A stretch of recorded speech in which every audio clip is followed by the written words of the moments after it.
আলহামদুলিল্লাহি রাব্বিল আলামিন আসসালাতু ওয়াসসালামু আলা সাইয়্যিদুল মুরসালিন নবিয়ান মুহাম্মদ ওয়া আলা আলিহি ওয়া আসহাবিহি আজমাইন আম্মা বাদ। সম্মানিত সভাপতি, প্রিয় শিক্ষক ও অভিভাবক এবং উপস্থিত সকল দাদা দিদি ও ভাই বোনেরা, আজকের বক্তব্যের বিষয় হলো মুসলিম নারী বিয়েতে আধুনিক সভ্যতার অসভ্যতা।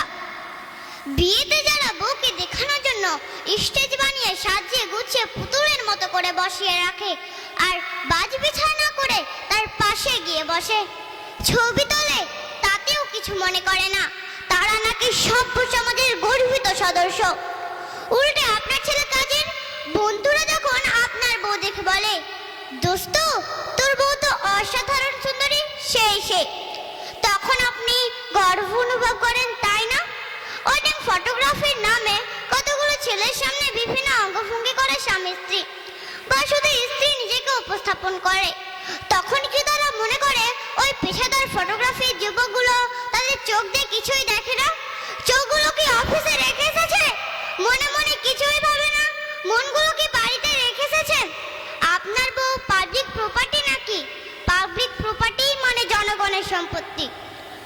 আমার কথায় কষ্ট পেলে আমি দুঃখিত, পাবলিক প্রপার্টি হিসাবে স্বীকার করবেন না। তাহলে কেন নিজের বউকে পাবলিকের সামনে এইভাবে বেপরোয়া অবস্থায় উপস্থাপন করছেন? নিজের বিবেক কি মরে গেছে? বিবেক কি ব্যাংকে বন্দুক রেখে এসেছেন? আপনার বউ আপনার ব্যক্তিগত সম্পদ, দুনিয়ার সবচেয়ে দামি সম্পদ, তাকে এভাবে শো অফ করছেন কেন? কেন অন্যের বউ দেখতে এত মজা লাগে? চোখটাকে একটু নামিয়ে রাখা যায় না? কষ্টই হোক তবু নামিয়ে রাখুন। যে বিয়েতে ছেলে মেয়েদের ব্যবস্থাপনা একই সাথে, সে বিয়ে বর্জন করুন। আপনি নিজের বউকে পাবলিক প্রপার্টি বানায়েন না, জনগণ কিছুই বলবে না। ভাই ভাবি বেস্ট ফ্রেন্ডের বউ বলে মজা নেই মাত্র। আমার কথাগুলো কারো কাছে খারাপ লাগতে পারে, কারণ আমি তাদের মতো অত উদার মন নয়। হ্যাঁ, আমি আপনাদের মতো অত উদার নয়, আমি আপনাদের মতো অত ভালো হয়তো নয়, তবু ওই নষ্ট কালচারের বিরুদ্ধে কয়েকটা পরামর্শ দিয়ে বিদায় নেই।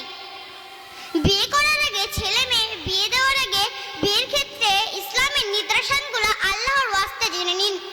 ইসলামে জানায় তা করিয়েন না, বাদ দিন। অনেক পয়সা বাঁচবে, অনেক গুনাহ থেকেও বাঁচবেন। ইসলামে যা আছে, যেমন বিয়ে, ওয়ালিমার, এগুলো ইসলাম মেনে সুন্নতি পদ্ধতিতে করার চেষ্টা করুন।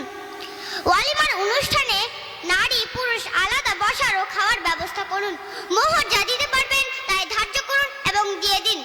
যে সেন্টারে এমন ব্যবস্থা আছে, সেটি বাসা থেকে একটু দূরে হলেও সেখানে ব্যবস্থা করুন।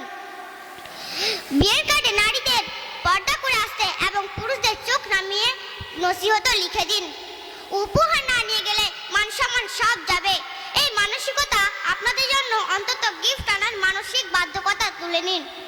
আমরা চাইলেও হয়তো সব পারবো না, আসুন না আমরা চেষ্টা করি।